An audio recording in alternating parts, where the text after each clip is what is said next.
శ్రీ కూనమనేని సాంబశివరావు గారు. అధ్యక్ష నమస్కారం. ఈరోజు కుమారి లాస్య నందిని గారి సంతాప సభ జరుపుకోవటం చాలా విచారకరం.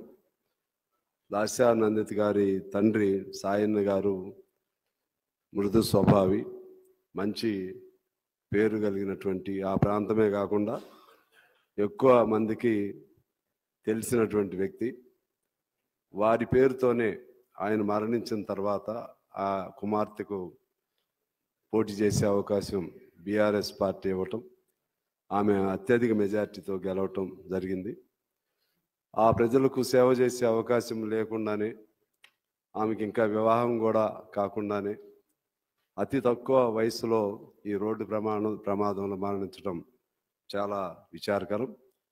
ఈ సందర్భంగా నేను ఒక అంశం మీ దృష్టికి తీసుకురావాలనుకుంటున్నాను. ఈ రోడ్డు ప్రమాదాల్లో ఎక్కువ మంది యువకులు అనేక విలువైనటువంటి జీవితాలు కోల్పోవటం మనం చూస్తూ ఉన్నాం. ముఖ్యంగా ఆర్ఆర్ రోడ్డుకు సంబంధించి ఇటువంటి ప్రమాదాలు చాలా జరుగుతూ ఉన్నాయి. మన పెద్దలు కోమటిరెడ్డి వెంకటరెడ్డి గారు తనయుడు కానీ ఇంకా చాలామంది మరణిస్తూ ఉన్నారు.